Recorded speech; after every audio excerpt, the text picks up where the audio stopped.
nih? Sehat, alhamdulillah. Sakitnya? Kenapa? Masya Allah. Sakitnya gimana, sudah sembuh, Zat? Sudah. Nggak tahu, Masya mungkin Allah. entah kebanyakan makan durian kali ya. Masya Allah. Suka durian atau, Zat? Atau terpaksa makan durian gitu. Oh gitu. Masya Allah, Masya Allah. Oke. Udah siap. Nah, Zat.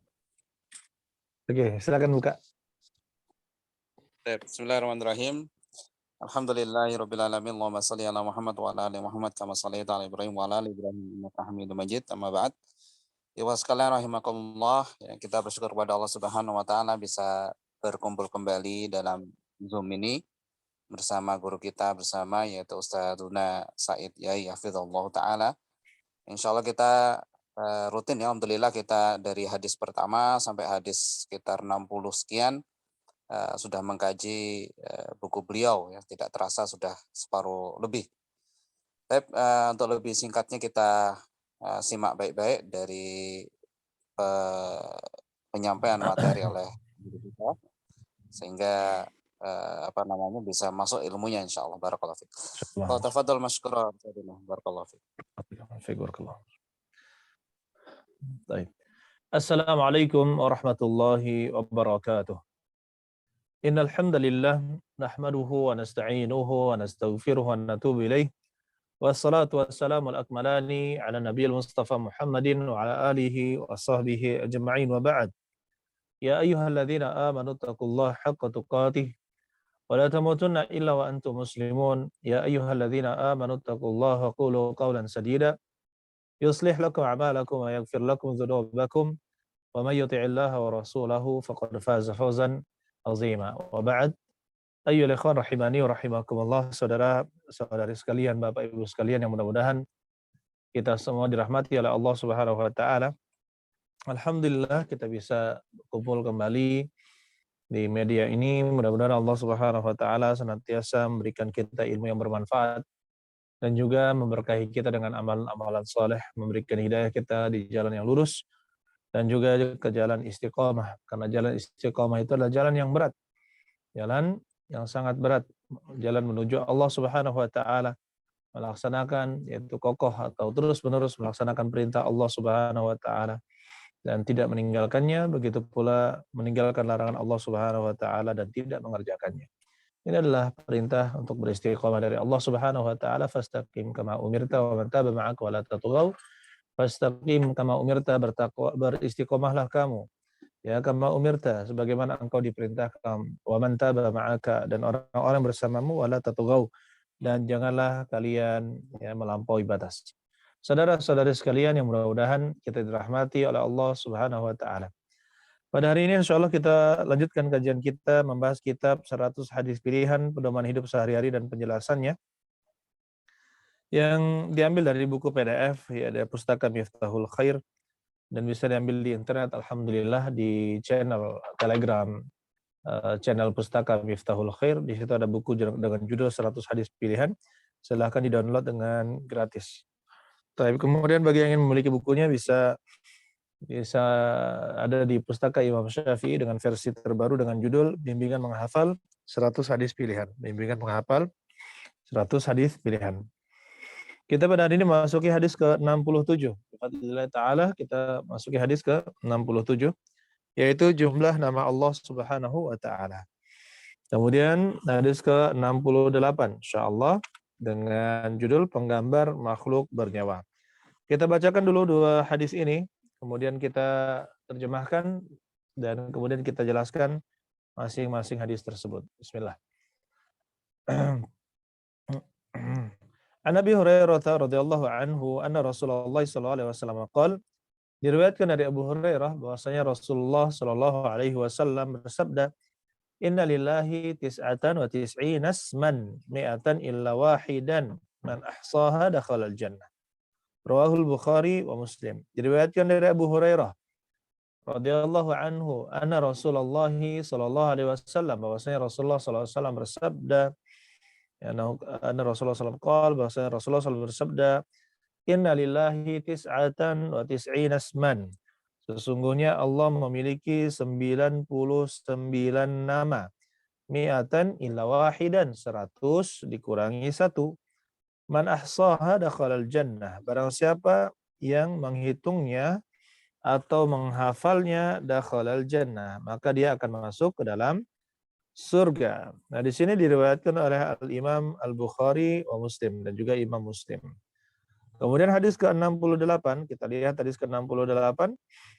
An Abdullah bin Mas'ud radhiyallahu anhu, diriwayatkan dari Abdullah bin Mas'ud radhiyallahu anhu, mudah-mudahan Allah meridainya, annahu qol, beliau berkata, sami'tu nabiyya sallallahu alaihi wasallam qol, saya mendengar, atau sami'tu nabiyya sallallahu alaihi wasallam yaqul, saya mendengar Nabi sallallahu alaihi wasallam mengatakan, inna asyaddan nasi 'adzaban yaumal qiyamati al-musawwirun. Sesungguhnya manusia yang paling keras, yang paling berat siksanya, azabnya, indallahi, di sisi Allah yaumal qiyamati, di hari kiamat, al-musawwirun, adalah tukang gambar. Maksud tukang gambar di sini adalah tukang gambar makhluk hidup, yaitu makhluk-makhluk yang bernyawa atau memiliki ruh. Saudara-saudari sekalian, yang mudah-mudahan kita semua dirahmati oleh Allah Subhanahu wa taala. Baik, kita masuk kepada penjelasan hadis pertama, yaitu hadis ke-67. Bahwasanya Allah Subhanahu wa taala, ya, Rasulullah SAW katakan, innalillahi, sesungguhnya Allah memiliki tis'atan wa tis'ina isman. Ya, tis'atan wa tis'ina isman. Allah memiliki 99 nama. Mi'atan illa wahidan, 100 ya dikurangi 1. Man ahsaha, barang siapa yang menghitungnya atau menghafalnya, dakhalal jannah. Karena memang di sini arti dari ahsaha itu menghitung dan juga menghafal. Jadi saya belum mendapatkan kata padanan yang bisa mewakili kata ini. Oleh karena itu saya berikan garis miring saja, ya, menghitung dan juga menghafalnya, maka dia akan masuk ke dalam surga. Nah, di sini penjelasan hadis yang pertama, Allah Subhanahu wa taala memiliki nama yang bagus, memiliki nama yang indah, dan dia disebut dengan Al-Asma'u Al-Husna. Al-Asma Al-Husna. Arti dari Al-Asma adalah nama-nama. Karena Al-Asma'u itu adalah bentuk banyak atau banyak atau jamak dari al-ismu, ya. Al-ismu itu yang berarti nama. Al-asma'u berarti nama-nama. Sedangkan al-husna, ya, al-husna itu yang terindah. Nama-nama yang terindah. Nah, di sini ya sebenarnya memang arti dari al-husna itu adalah yang terindah, dari kata al-ahsan jika dia adalah laki-laki. Kemudian di sini karena dia muannas, nama-nama tersebut disebut al-muannas atau al-muannas, ya, belajar bahasa Arab lagi, al-husna, maka al-ahsan, al-husna. Jadi nama-nama tersebut ada nama-nama yang terindah, nama-nama yang terindah. Maka disebut dengan al-asmaul husna, al-asma al-husna. Saudara-saudari sekalian yang mudah-mudahan kita dirahmati oleh Allah Subhanahu wa taala. Dan nama-nama Allah Subhanahu wa taala itu semuanya baik, tidak ada yang tidak baik. Nama Allah Subhanahu wa taalanya nama Allah Subhanahu wa taala itu indah, tidak ada yang tidak indah. Oleh karena itu, di sini kita bisa memahami bahwa Allah memiliki nama-nama yang begitu indah. Ya, dan itu sangat wajar sekali. Sebagaimana misalkan seorang raja, dia memiliki banyak julukan-julukan, dia adalah pembebas, dia adalah penolong. Misalkan seorang raja disebut dia adalah orang yang paling perhatian, dia adalah orang yang sangat perhatian dengan anak yatim, misalkan penolong, dia pelindung, pengayom, penjaga. Maka di sini kalau ada raja memiliki julukan-julukan dan juga sebagai namanya, maka dia akan memiliki pujian-pujian yang baik di hadapan manusia. Itu pada makhluk. Adapun pada Allah Subhanahu wa taala, Allah Subhanahu wa taala memiliki nama-nama yang terindah yang tidak ada yang bisa menyamai Allah Subhanahu wa taala. Kemudian ayolah ikhwan, di dalam hadis ini kita dapatkan bahwa al-asma al-husna jumlahnya itu 99 disebutkan oleh Rasulullah SAW. Sesungguhnya Allah memiliki 99 nama. Apakah ini berarti bahwa nama Allah Subhanahu wa taala hanya 99 saja? Maka jawabannya tidak, ya, tidak. Nama Allah Subhanahu wa taala lebih banyak dari itu. Bahkan ada nama-nama, banyak nama yang disembunyikan oleh Allah Subhanahu wa taala yang tidak dikabarkan kepada Nabi sallallahu alaihi wasallam dan baru dikabarkan setelah nanti di padang mahsyar ketika pemberian syafaat al-uzma, syafaat yang besar. Nabi sallallahu alaihi wasallam memuji Allah Subhanahu wa taala dengan pujian-pujian yang tidak pernah beliau ucapkan sebelumnya. Allah Subhanahu wa taala ajarkan ya pada saat itu kepada Nabi Shallallahu alaihi wasallam dan tidak pernah diucapkan sebelumnya, tidak pernah Nabi Shallallahu alaihi wasallam mengetahui sebelumnya. Kemudian Allah Subhanahu wa taala mengatakan ya irfa' ra'sak sal tu'ta, ya, angkatlah kepalamu, mintalah dan engkau akan diberi. Dan seperti itu.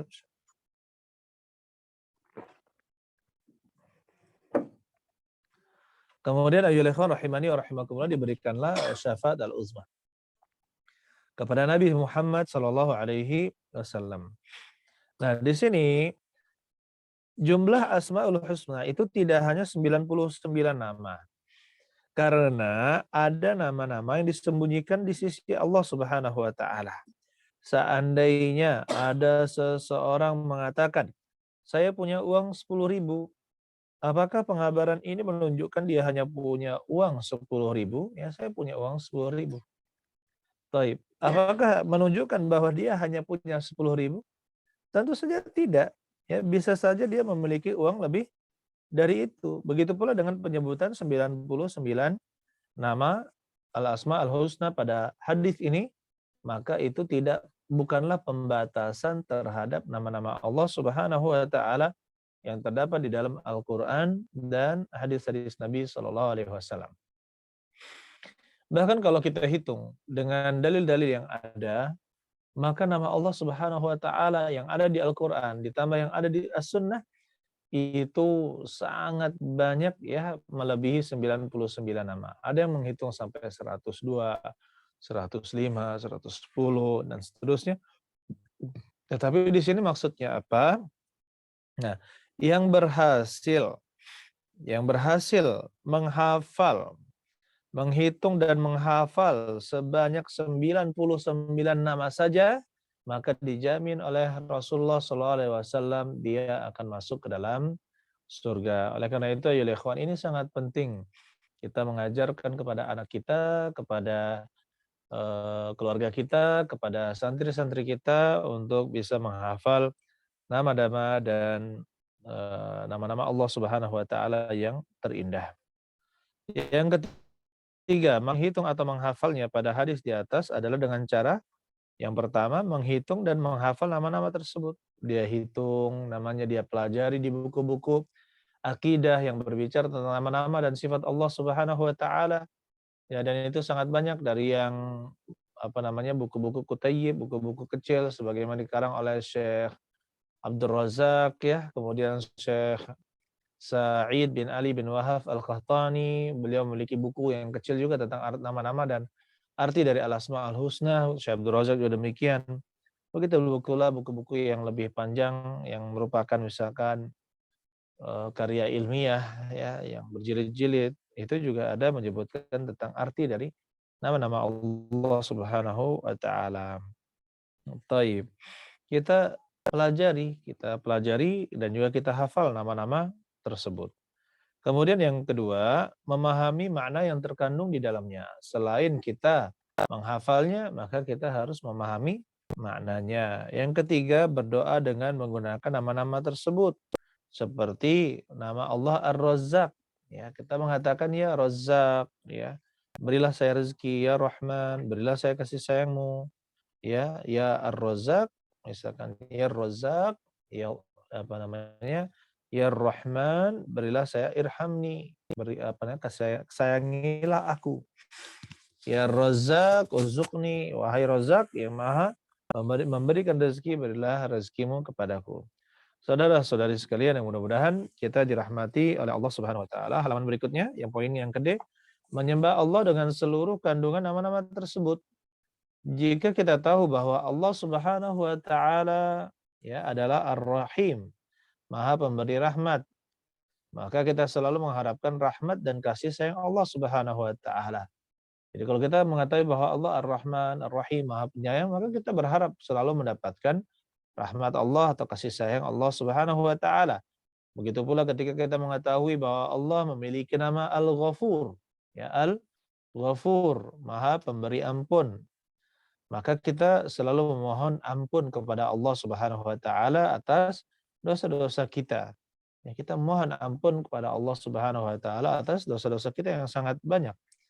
Begitu pula jika kita mengetahui bahwa Allah As-Sami', Maha mendengar, maka kita selalu menjaga perkataan kita, menjaga perbuatan kita, menjaga apa yang kita lakukan jangan sampai membuat Allah Subhanahu wa taala marah. Jika kita tahu bahwa Allah Subhanahu wa taala Al-Basir yang artinya Maha melihat, maka kita selalu menjaga perbuatan kita agar tidak mengerjakan sesuatu yang tidak diridhai oleh Allah Subhanahu wa taala, karena Allah Subhanahu wa taala mengetahui, melihat apa yang kita lakukan. Saudara-saudari sekalian yang mudah-mudahan kita dirahmati oleh Allah Subhanahu wa taala. Harus kita pahami bahwasanya menentukan nama-nama Allah Subhanahu wa taala harus dengan dalil yang sahih. Dalil yang valid datangnya dari Nabi Shallallahu alaihi wasallam. Bukan dan tidak diperkenankan menyebutkan nama Allah Subhanahu wa taala dengan menggunakan perasaan-perasaan. Perasaan saya begini, perasaan saya begitu, menurut saya begini, menurut saya begitu. Tidak, menetapkan nama-nama Allah Subhanahu wa taala harus berdasarkan dalil dari Al-Qur'an atau As-Sunnah. Dan dalil dari As-Sunnah itu pun harus berdasarkan dari dalil yang sahih, dalil yang benar, datangnya dari Rasulullah Shallallahu alaihi wasallam, bukan dalil yang palsu. Adapun perkataan sahabat maka itu tidak cukup untuk menyebutkan bahwa itu adalah nama dari Allah Subhanahu wa taala. Oleh karena itu kita yakinkan ayyuhal ikhwan bahwasanya hadis atau Al-Qur'an yang kita baca memang itu menunjukkan bahwa dia adalah nama Allah Subhanahu wa taala. Kita melihat buku tafsir ya, kemudian kita mengetahui artinya dengan perkataan para ulama tafsir dan juga bahasa Arab atau kamus-kamus bahasa Arab. Kemudian begitu pula ketika kita mempelajari hadis-hadis Nabi Shallallahu alaihi wasallam dan kita mendapatkan nama-nama Allah yang disebutkan di dalam hadis dan tidak disebutkan di dalam Al-Qur'an dan itu juga ada, maka kita juga harus mengimani bahwa itu adalah salah satu di antara nama-nama Allah Subhanahu wa taala. Saudara-saudari sekalian yang mudah-mudahan kita dirahmati oleh Allah Subhanahu wa taala dan bukan juga dengan mimpi. Ya, jangan sampai kita menetapkan nama Allah Subhanahu wa taala dengan mimpi. Mimpi, perasaan, atau misalkan logika dari ilmu-ilmu filsafat, ya maka kita katakan yang seperti itu tidak diperkenankan. Saudara-saudari sekalian yang mudah-mudahan kita dirahmati oleh Allah Subhanahu wa taala, ada beberapa hal yang menjadi kaidah ya dalam menetapkan atau membedakan nama dan sifat Allah Subhanahu wa taala. Nama dan sifat Allah Subhanahu wa taala. Nah, di sini kita perlu pahami bahwa setiap nama Allah Subhanahu wa taala itu mengandung dua hal. Ya, setiap nama Allah Subhanahu wa taala itu mengandung dua hal. Yang pertama menunjukkan ya. Yang pertama, nama Allah itu menunjukkan akan Allah Subhanahu wa taala. Nama Allah Subhanahu wa taala itu menunjukkan akan Allah Subhanahu wa taala. Ar-Rahman adalah Allah, Ar-Rahim adalah Allah, Al-Malik, Al-Quddus itu adalah Allah. Ar-Razzaq adalah Allah, Al-Khaliq adalah Allah, apalagi Al-Muhaiminu adalah Allah, Al-Muhsinu adalah Allah. Jadi setiap nama-nama Allah Subhanahu wa taala itu menunjukkan akan Allah Subhanahu wa taala. Ar-Rahman itu adalah Allah, ya. Jadi menunjukkan Allah Subhanahu wa taala dan Allah adalah Ar-Rahman. Allah juga adalah Ar-Rahman. Kemudian yang kedua, selain menunjukkan akan Allah Subhanahu wa taala, maka nama tersebut juga mengandung sifat yang terkandung di dalamnya. sifat yang terkandung di dalamnya. Jadi nama Ar-Rahman itu maksudnya adalah Dzur-Rahmah Al-Wasi'ah, yang memiliki kasih sayang yang luas. Berarti kita menarik kesimpulan Allah Subhanahu wa taala memiliki sifat Ar-Rahmah, yaitu yang memiliki kasih sayang, kasih sayang. Begitu pula ketika kita mengetahui nama Allah Subhanahu wa taala adalah As-Sami', yang Maha mendengar, maka kita meyakini bahwa Allah Subhanahu wa taala memiliki As-Sam', yaitu pendengaran. Al-Basir, Allah Subhanahu wa taala memiliki sifat Al-Basar, yaitu melihat. Begitu pula Ar-Razzaq, berarti kita mengetahui bahwa Allah lah yang memberikan rezeki, ya, memberikan rezeki. Sifat-sifat yang ada di dalam nama-nama tersebut juga harus kita imani. Kenapa? Karena tidak mungkin Allah Subhanahu wa taala menurunkan Al-Qur'an dan juga Nabi sallallahu alaihi wasallam yang kata Allah Subhanahu wa taala la yantiqu 'anil hawa. Dia tidak berbicara dengan hawa nafsunya, in huwa illa wahyu yuha. Dia hanyalah wahyu yang diwahyukan kepadanya, maka tidak mungkin Nabi sallallahu alaihi wasallam membuat-buat atau mengada-ngada tentang nama Allah Subhanahu wa taala. Nah, di sini dipahami oleh para sahabat ketika disebut Ar-Rahman, apa yang dipahami oleh para sahabat? Ketika Rasulullah SAW menyebutkan Ar-Rahman, Ar-Rahim, maka yang dipahami adalah Ar-Rahman itu adalah Allah dan Ar-Rahman itu memiliki sifat yang terkandung di dalamnya, yaitu Ar-Rahmah, kasih sayang. Ketika misalkan ada nama, apa contohnya, nama yang lain contohnya adalah al apa Al-Malik, yang raja, ya, raja, bahwa kita mengetahui bahwasanya Allah Subhanahu wa taala adalah raja, ya, raja. Begitu pula kalau misalkan kita mengetahui bahwasanya Allah Subhanahu wa taala Al-Hadi, yang Maha menunjuki, maka kita mengetahui bahwa sifat Allah Subhanahu wa taala menunjuki para makhluknya. Jadi di sini ada dua hal yang ditunjukkan dari nama tersebut. Yang pertama menunjukkan akan Allah Subhanahu wa taala, dan yang kedua menunjukkan sifat yang terkandung di dalamnya. Dan inilah yang dipahami oleh para sahabat di zaman dahulu. Kemudian ayolah ikhwan, yang kedua bahwasanya nama-nama Allah Subhanahu wa taala itu diambil, ya, dari sifat. Ya, tetapi sifat itu tidak diambil apa namanya, nama-nama Allah Subhanahu wa taala diambil sifat di dalamnya, tapi tidak berarti setiap sifat pasti ada nama Allah di dalamnya. Tidak berarti demikian.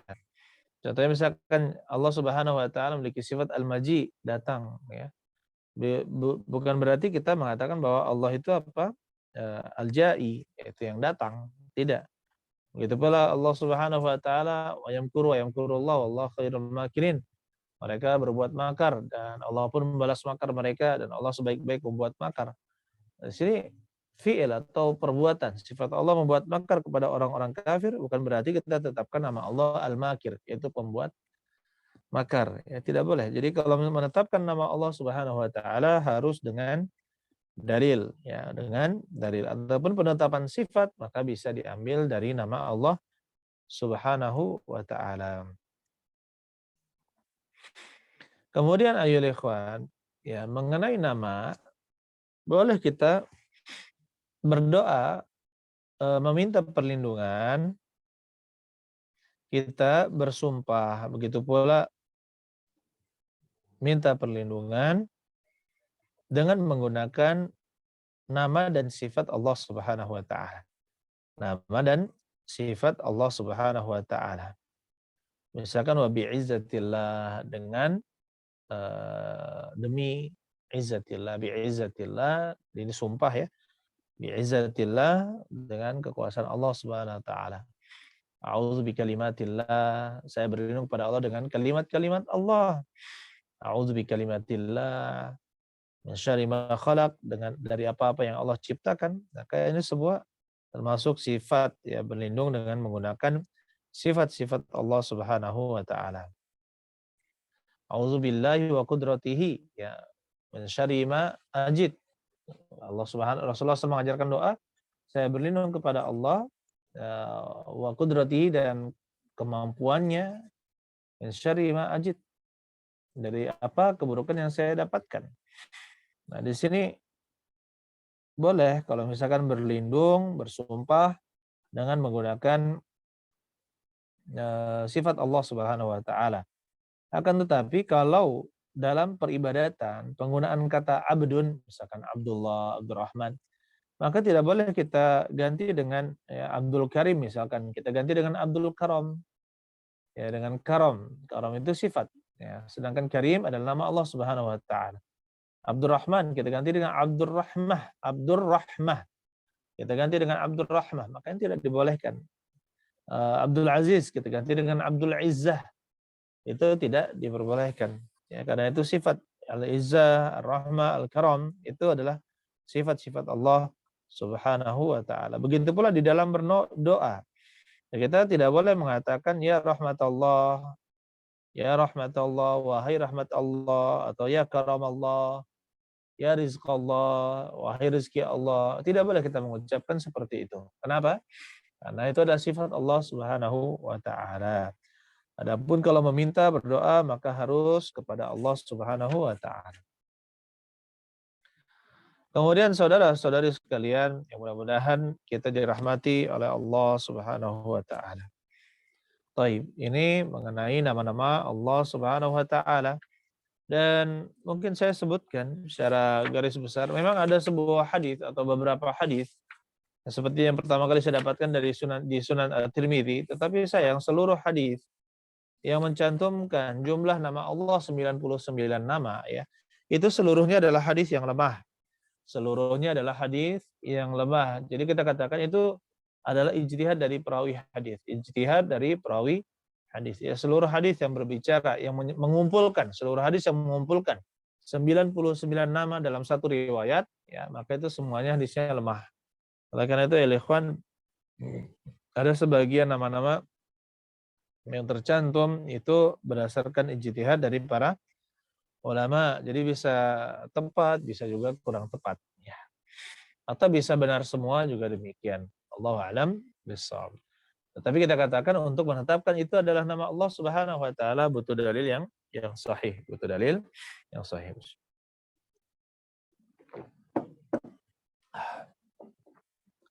Kemudian ayyuhal ikhwan rahimani wa rahimakumullah, saya sebutkan secara cepat saja ya insyaallah nama Allah Subhanahu wa taala, dan bisa diambil faidah secara cepat. Contohnya Al-Akhir, yang maha terakhir, Al-Ahad, yang hanya satu-satunya, Al-Az, yang maha mulia, yang paling mulia, Al-A'la, yang paling tinggi, Al-Akram, yang paling mulia, Al-Ilah, yang disembah, Al-Awwalu, yang paling pertama, Al-Bari, yang menciptakan, Al-Basit, ya, yang lapang, Al-Batin, yang mengetahui hal-hal yang tidak tampak, Al-Bar, yang maha baik, Al-Basir, yang maha melihat, At-Tawwab, yang maha menerima taubat, Al-Jabbar, yang maha memaksa, Al-Jamil, yang maha indah, Al-Jawad, yang maha baik, Al-Hafiz, yang maha menjaga, Al-Hasib, yaitu yang maha menjaga dan mencukupkan, Al-Hafiz, yang maha menjaga, Al-Haqqu, yang maha benar, Al-Hakam, Al-Hakim, yang maha bijaksana, Al-Halim, yang maha tenang dan sabar, Al-Hamidu, yang maha terpuji, Al-Hayyu, yang maha hidup, Al-Hayyu, ada Al-Hayyu dan ada Al-Hayyu. Al-Hayyu itu yang maha apa ya, Al-Hayyu yang maha hidup. Kalau Al-Hayyu yang maha malu, yang maha malu. Al-Khaliqu, yang maha mencipta, Al-Khabir, yang maha mengetahui dengan teliti seluk-beluk sesuatu, Al-Khallaq, yang maha mencipta, Ad-Dayyan, yaitu Al-Hakim, Al-Qahar, Al-Hakim yang memaksakan. Kemudian yang sebagian ulama mengatakan alladzi yujazi 'abdahu. Ya, Ad-Dayyan itu adalah yang membalas hambanya. Ar-Raufu, yang maha penyayang dan kasihan. Ar-Razik, yang memberikan rezeki. Ar-Razzaq juga demikian, yang memberikan rezeki. Ar-Rabbu, Ar-Rahman. Ar-Rabbu, ya Rabb, yang mengatur alam, pemilik alam. Ar-Rahmanu, ya, Ar-Rahmanu, yang maha pengasih atau penyayang, yang kasih sayangnya itu sangat luas. Ar-Rahimu, yang sangat menyayangi orang-orang yang Allah cintai. Jadi itu perbedaan antara Ar-Rahman dan Ar-Rahim. Ya, terdapat perbedaan. Kemudian Ar-Razzaqu, sudah kita bahas. Ar-Rafiqu, yang maha lemah lembut. Ar-Raqibu, yang maha mengawasi. As-Subuhu, yang sangat suci, tidak memiliki cacat atau aib. As-Sittiru, yang maha tertutup. As-Salamu, yang maha memberikan keselamatan. As-Sami'u, yang maha mendengar. As-Sayyidu, yang maha memimpin. Asy-Syafi, yang maha menyembuhkan. Asy-Syakir, yang maha membalas, ya, sangat bersyukur dengan hambanya. Asy-Syakur, yang maha membalas perbuatan hambanya. Asy-Syahid, yang menyaksikan. As-Samadu, As-Samadu, yaitu yang semua makhluk bergantung kepadanya, atau dia adalah As-Sayyid, yang tertinggi, yaitu pemimpin yang tertinggi. At-Tayyibu, yaitu yang baik. Kemudian Az-Zahiru, yang zahir, yang tampak, maksudnya adalah yang Allah Subhanahu wa taala dia berada di atas ketinggian. Kemudian Al-Azizu, yang maha perkasa. Al-Azimu, yang maha agung, yang maha besar. Al-Afu, yang maha memaafkan, yang maha pemaaf. Al-Aliyu, yang maha tinggi. Al-Alimu, yang maha berilmu. Al-Ghaffaru, Al-Ghafuru, yang maha memaafkan. Al-Ghaniyyu, yang maha kaya. Al-Fattahu, yang maha membuka. Al-Qabidu, yang maha Al-Qabid, menahan. Al-Qadiru, yang maha mampu, ya, sama juga Al-Qadir, yang maha mampu melakukan segala sesuatu. Al-Qahiru, begitu pula Al-Qahar, yaitu yang maha memaksakan segala sesuatu. Al-Qudusu, nah, subuh kudus, yang maha bersih, bersih dari hilang dari tidak ada memiliki aib. Al-Qadir sudah. Al-Qaribu, yang maha dekat. Al-Qahar sudah, yaitu yang maha memaksakan. Al-Qawiyyu, Al-Qawi apa Al-Qawi? Al-Qawi adalah yang maha kuat. Al-Qayyumu, Al-Qayyum adalah yang maha menegakkan, dari yang tadinya tidak ada. Ya, Al-Kabiru, yang maha besar. Al-Karimu, yang maha baik, mulia. Al-Latifu, yang maha lemah lembut atau mengetahui hal-hal yang samar.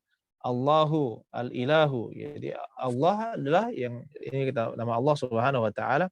Al-Muakhiru, yang mengakhirkan. Al-Mu'minu, yang mengamankan. Al-Mubinu, yang menjelaskan, yang jelas. Al-Muta'ali, yang maha tinggi.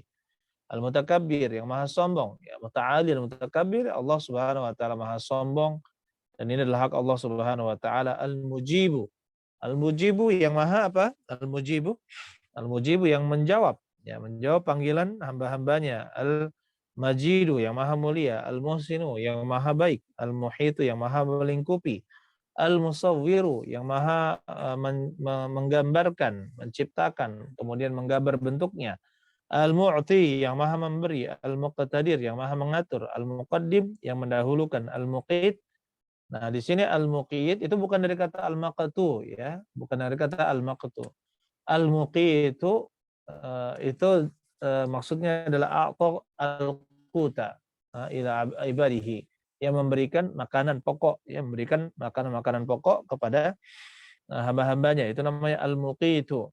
Al-Maliku, Al-Maliku, nah, itu Al-Malik adalah raja, Al-Maliku juga raja.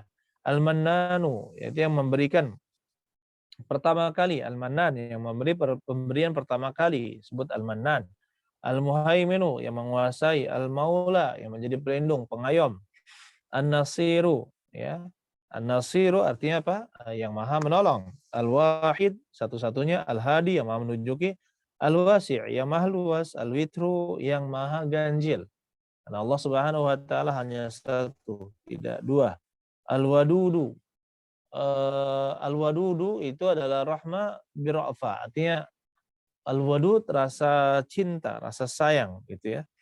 Kemudian Al-Wakilu, yang maha menjadi wakil, ya, segala urusan hamba. Al-Waliyu, nah di sini ada Al-Wali, wali yang menjaga, melindungi. Al-Wahabu, yang memberikan pemberian-pemberian, memberikan pemberian. Ini adalah nama-nama Allah Subhanahu wa taala yang saya sebutkan, ada 101 nama Allah Subhanahu wa taala. Dan ada lagi yang tidak kita masukkan, dan ada juga yang diperselisihkan oleh para ulama tentang dia nama Allah Subhanahu wa taala ataukah bukan. Contohnya Ar-Rasyid, ya. Ar-Rasyid itu nama Allah atau bukan? Nah, itu diperselisihkan oleh para ulama. Seperti juga Jalil. Jalil itu termasuk nama Allah Subhanahu wa taala yang diperselisihkan oleh para ulama. Dan kalau kita lihat ada Al-Jalil di dalam hadis yang lemah itu ada, dan bagi yang menganggap itu adalah dalil yang hasan atau bisa dijadikan dalil, maka ya kita katakan dia bisa berhujjah dengannya. Tapi kita katakan hadisnya lemah.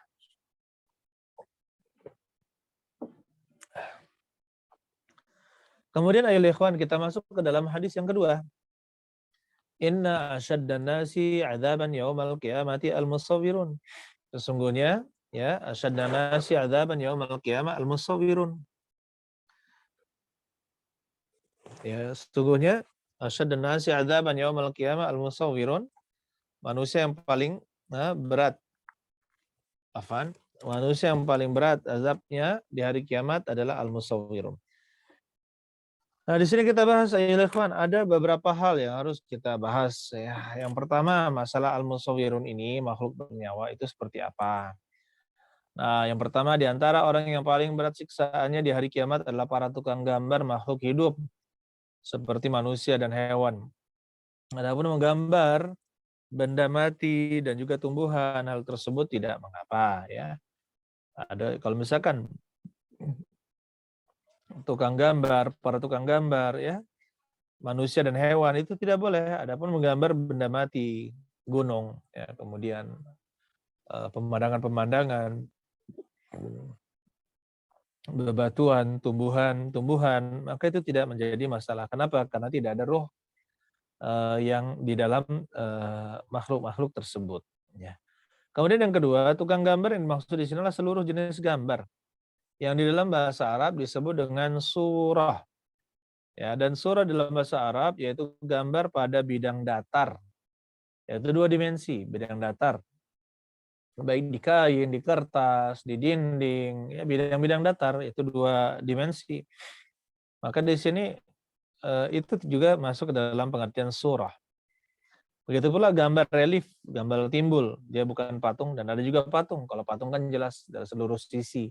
Dia itu berbentuk patung seperti hewan, seperti harimau, seperti elang, burung, ya, dan yang lainnya. Maka seperti itu adalah patung yang terlarang. Adapun gambar relief dia sebagian sisinya datar dan sebagian yang lain itu timbul, ya, gambar-gambar relief. Nah, di sini bagaimana dengan hukum foto? Foto dengan kamera termasuk di dalamnya. Seorang tidak diperkenankan untuk membuat foto gambar makhluk hidup kecuali jika memiliki kebutuhan yang sangat sulit untuk berlepas darinya, seperti foto KTP, paspor, buku nikah, surat menyurat resmi, bukti laporan kegiatan misalkan, ya kan.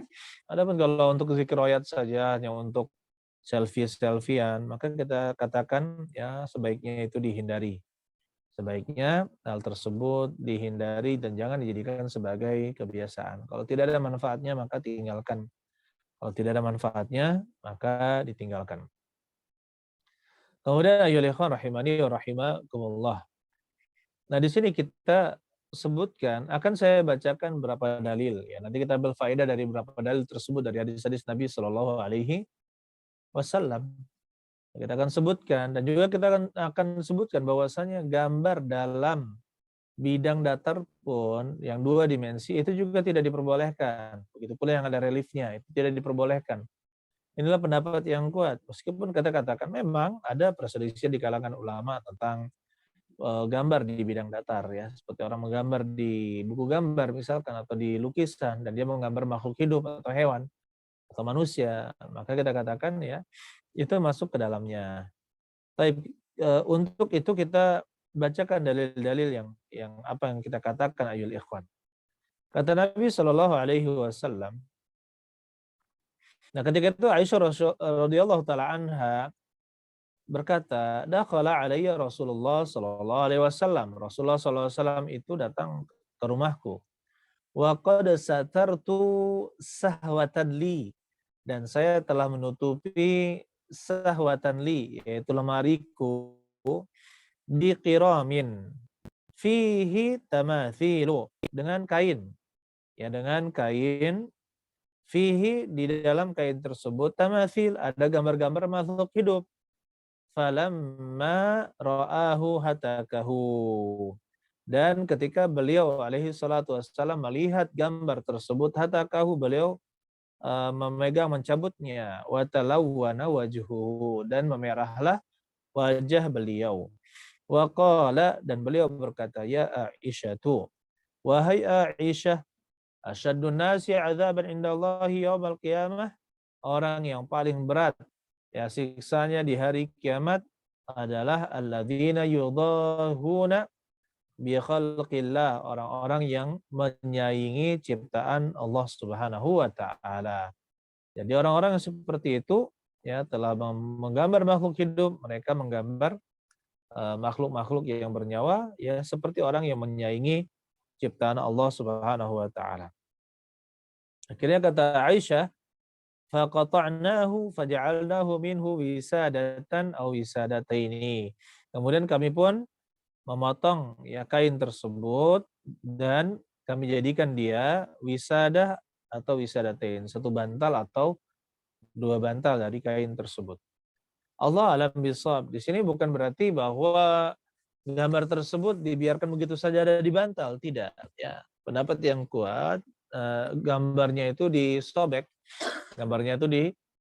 sehingga dia itu terputus, ya bentuk gambarnya terbelah seperti itu, sehingga dijadikan sebagai bantal atau jadi tidak tampak, dia menjadi tidak tampak. Begitu pula pernah di zaman ya, sahabat Nabi Shallallahu Alaihi Wasallam, di riwayat Aisyah lagi kita katakan, di riwayat Aisyah, annaha ishtarat numraqatan fiha tasawir. Beliau radhiyallahu taala anha membeli bantal. Numraqah itu maksudnya bantal. Fiha tasawir, di dalamnya ada gambar-gambar. Falamma ra'aha Rasulullah sallallahu alaihi wasallam qama 'alal bab. Ketika Rasulullah sallallahu alaihi wasallam melihatnya, maka beliau berdiri di pintu. Falam yadkhul, ya, dan beliau tidak mau masuk. Dan beliau tidak mau masuk. Fa'araftu fi wajhihi al-karahiyah, dan saya mengetahui bahwasanya di wajahnya ada kebencian. Faqalat ya Rasulullah atubu ila Allah ila rasulih, saya bertaubat kepada Allah wa ila rasulihi, dan kembali kepada rasulnya. Famadza adznabtu, apa dosa yang telah saya lakukan? Faqala Rasulullah sallallahu alaihi wasallam, ma balu hadhihi numruqah, atau numruqah, apa ini bantal ini? Faqalat, beliau mengatakan, ya Aisyah mengatakan, ishtaraitu halaka, saya membelikan bantal ini untukmu, taq'udu 'alaiha, engkau bisa duduk di atasnya, wa tawassaduha, dan engkau bisa menjadikannya sebagai bantal. Maka faqala Rasulullah sallallahu alaihi wasallam, berkatalah Nabi kita sallallahu alaihi wasallam, inna ashaba hadhihi suwar, sesungguhnya pemilik atau pembuat gambar-gambar ini yu'adzabuna, akan diazab, wa yuqalu lahum ahyu ma khalaqatum, dan akan dikatakan kepada mereka, ya hidupkanlah apa yang telah kalian ciptakan. Kemudian beliau juga mengatakan, innal baita, sesungguhnya rumah, alladzi fihi suwar, yang di dalamnya ada gambar-gambar, la tadkhuluhul malaikah, maka tidak akan dimasuki oleh malaikat-malaikat. Jadi di sini ayyuhal ikhwan, bukan masalah kita ini keras dalam beragama, atau ada yang bilang kita ini terlalu kaku dalam beragama, tidak. Hanya saja inilah perkataan Nabi Shallallahu Alaihi Wasallam. Kalau Nabi Shallallahu Alaihi Wasallam sudah menyebutkan seperti ini, ya mengapa kita terlalu bermudah-mudah untuk memasukkan gambar-gambar makhluk bernyawa ke dalam rumah kita? Auzubillahi min dzalika. Kemudian ayyuhal ikhwan rahimani wa rahimakumullah. Ya. Di dalam hadis Abu Hurairah, kata Abu Zur'ah, dakhaltu ma'a Abi Hurairah darun bil Madinah. Kata Abu Zur'ah, saya masuki sebuah rumah bersama Abu Hurairah di kota Madinah. Fara'a a'laha musawwiran yusawwir, dan beliau melihat di atasnya ada tukang gambar yang sedang menggambar. Maka berkatalah Abu Hurairah, Sami'tu Rasulullah sallallahu alaihi wasallam yaqul, saya mendengar Rasulullah sallallahu alaihi wasallam mengatakan, "Wa man azlamu mimman dhahaba yakhluqu ka khalqi, falyakhluqu habbatan wal yakhluqu dzarratan." Ya, siapakah yang lebih zalim? Ya, ini perkataan yang sangat keras ya dari Rasulullah sallallahu alaihi wasallam terhadap orang yang menggambar. Wa man azlamu mimman dhahaba yakhluqu ka khalqi. Siapakah itu orang yang sangat zalim yang dia itu menciptakan seperti ciptaanku. Maka cobalah dia falyakhluqu habba, cobalah dia membuat satu biji, awal yakhluqu dzarratan, atau dia membuat satu semut kecil ya. Itu tidak mampu. Mereka tidak akan mampu untuk membuatnya. Oleh karena itu dihindari bentuk menyaingi ciptaan Allah Subhanahu wa taala. Begitu pula orang yang menggambar makhluk bernyawa, maka dia akan disuruh di hari kiamat untuk meniupkan ruh ke gambar-gambar tersebut, patung-patung tersebut, dan tidak akan bisa ditiupkan, dan itu menjadi azab. Kalau kita meniup saja berkali-kali kita tiup ya terus-terusan, maka itu sangat melelahkan ya, sangat melelahkan. Itu adalah azab untuk orang yang membuat gambar makhluk hidup yang bernyawa. Maksud bernyawa di sini yang ditiupkan ruh di dalamnya. Di dalam hadis Sa'id bin Abil Hasan, dia berkata, dulu saya bersama Ibnu Abbas radhiyallahu anhuma. Idza atahu rajulun, tiba-tiba ada seorang laki-laki datang kepada beliau, ya Abu Abbas, wahai Abu Abbas. Inni insanun, innama ma'isyati min san'ati yadi. Ya, sesungguhnya adalah saya manusia yang kehidupanku tergantung pada buah tanganku, ya, karyaku, handicraft ya, kerajinan tanganku. Wa ini asna'u hadhihi tahsawir. Sebenarnya saya membuat patung gambar-gambar makhluk ini. Faqala Ibnu Abbas, sesungguhnya berkatalah Ibnu Abbas, la uhadditsuka illa ma sami'tu Rasulullah sallallahu alaihi wasallam yaqul. Saya tidak akan berkata kepadamu kecuali sesuai apa yang aku dengar dari Rasulullah sallallahu alaihi wasallam. Beliau bersabda, man sawwara suratan, barang siapa menggambar-gambar suatu gambar, fa innallaha mu'adzibuhu, ya sungguhnya Allah akan mengazabnya, hatta yanfukha fiha ruh, sampai dia itu meniupkan ruh padanya, walaysa binafikhin fiha, padahal dia tidak bisa meniupnya abadan, selama-lamanya ya.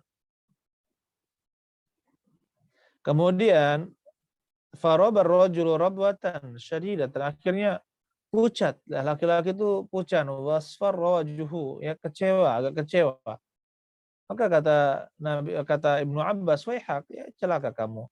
In abaita illa antasna, apabila engkau tidak bisa kecuali tetap membuat gambar-gambar, fa'alaika bihadza syajar, ya, maka gambarlah pohon, kulli syai'in laisa fihi ruh, yang mana tidak ada ruh di dalamnya. Ya, subhanallah, banyak bunga-bunga yang bisa digambar, banyak pohon yang bisa digambar, ya kan?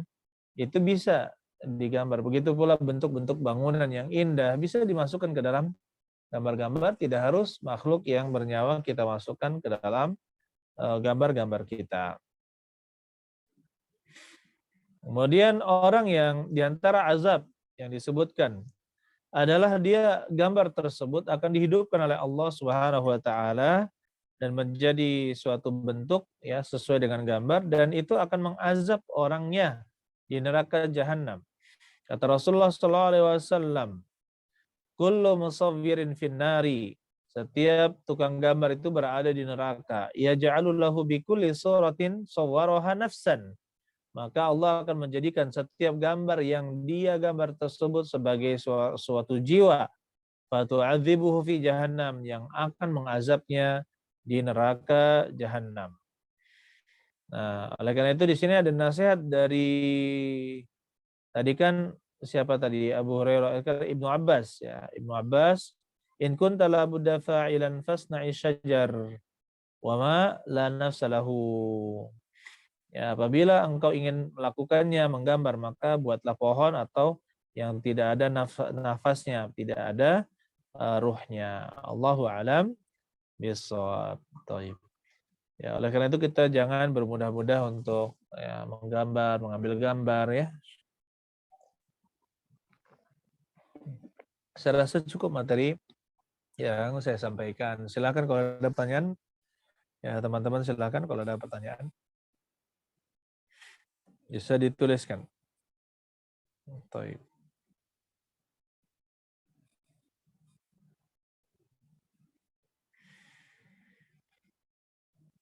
Taib, ada pertanyaan di sini.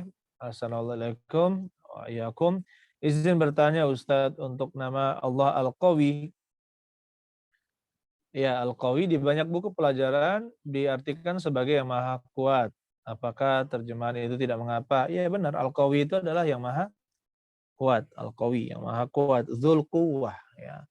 Dzu al-quwwah, yang memiliki kekuatan. Atau memang terjemahannya yang maha yang maha menegakkan itu Al-Qayyum. Yang maha menegakkan itu adalah Al-Qayyum. Dan kita kata Al-Qayyum itu yang maha menegakkan. Ya, dari yang tadinya tidak ada kemudian ditegakkan oleh Allah Subhanahu wa taala. Dan di sini ada rahasia ya ikhwan di dalam surat di dalam ayat kursi, Allahu la ilaha illahu wal hayyul qayyum. Nah, disebutkan di situ dua nama Allah Subhanahu wa taala, Al-Hayyu dan Al-Qayyum.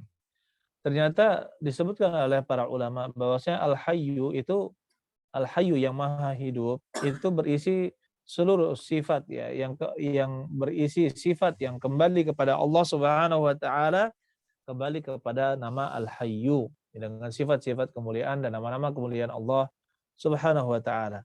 Sedangkan Al-Qayyum yang maha menegakkan, yang maha mengadakan, yang maha menegakkan itu adalah Al-Qayyum, ya, Al-Qayyum. Itu adalah perbuatan-perbuatan Allah Subhanahu wa taala. Seluruh nama, seluruh sifat yang berarti pengaturan, penciptaan, maka itu semua kembali kepada Al-Qayyum. Allahu alam bissawab. Taib. Dan sangat penting ya kalau kita mempelajari tafsir seperti Ibnu Katsir atau ringkasan-ringkasan tafsir seperti Al-Mukhtasar fi Tafsir Al-Qur'an Al-Karim, maka kita mendapatkan subhanallah beberapa tafsiran yang sangat berarti yang disesuaikan dengan bunyi ayat sebelumnya ya, dari nama-nama, arti dari nama-nama Allah Subhanahu wa taala. Silakan kalau ada pertanyaan lagi silakan.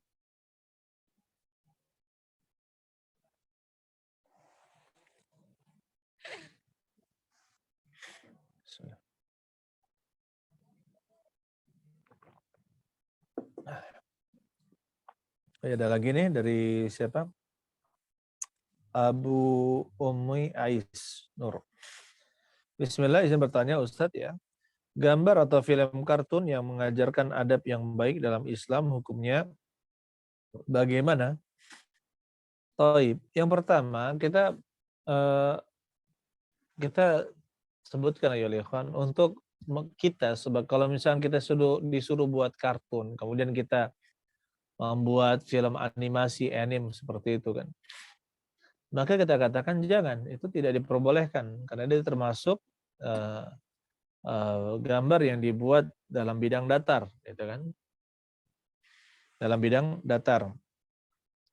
Nah, kemudian bagaimana dengan film-film atau tontonan-tontonan yang di situ ada nilai kebaikan, ada adab yang mulia, kemudian musiknya tidak ada, dihapus musiknya, misalkan seperti sebagian di YouTube itu ada film-film atau kartun-kartun yang dihapus musiknya, kemudian di dabernya itu dengan bahasa Arab gitu ya, kemudian dipotong musiknya tidak ada, ya kita katakan bagaimana ini, kemudian ada nasyid-nasyid yang tanpa iringan musik, maka kita katakan itu tidak mengapa ditonton, itu tidak mengapa ditonton.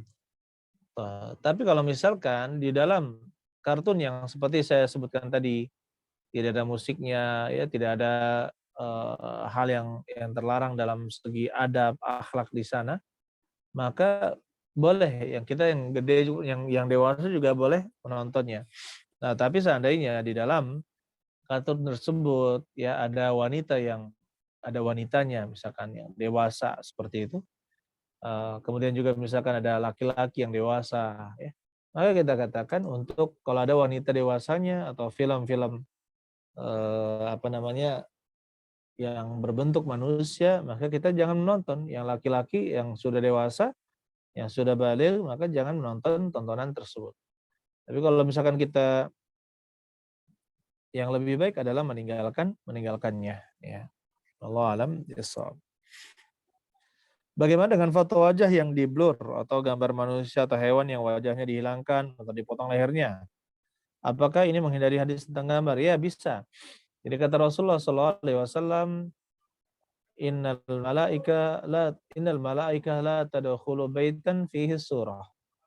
Sungguhnya malaikat tidak akan masuk ke dalam rumah yang di dalamnya ada surah, au kalbun atau ada anjingnya. Maka di sini kita bisa memahami bahwasanya surah yang dimaksud pada saat itu adalah pada saat itu adalah ada patung kecil yang dimasukkan ke dalam rumah sehingga Nabi Shallallahu Alaihi Wasallam menyuruh untuk menghilangkan atau memenggal lehernya, ya memenggal lehernya. Nah, kalau sudah dipotong lehernya, ya kemudian lehernya dibuang atau dihancurkan, maka ya tinggal badannya saja dan juga tangannya, maka itu tidak menjadi masalah. Ya, tidak menjadi masalah. Kemudian untuk wajah yang sudah diblur, itu Allah alam bisawab. Nah, itu tidak menjadi masalah kalau sudah diblur baik gambar manusia maupun hewan, ya. Kecuali misalkan untuk laporan-laporan yang harus menampakkan wajah, misalkan ketuanya atau siapa yang bertanggung jawab menyalurkan, dan itu harus dilihat dengan pasti, atau untuk foto-foto dalam dokumen-dokumen, maka silakan, itu tidak menjadi masalah. Allah alam bisawab. Saya rasa cukup pertemuan kita pada malam hari ini. Mudah-mudahan Allah Subhanahu wa taala merahmati kita semua. Barakallahu fikum jami'an. Subhanakallahumma wa bihamdik asyhadu an la ilaha illa anta astaghfiruka wa atubu ilaik. Assalamualaikum warahmatullahi wabarakatuh.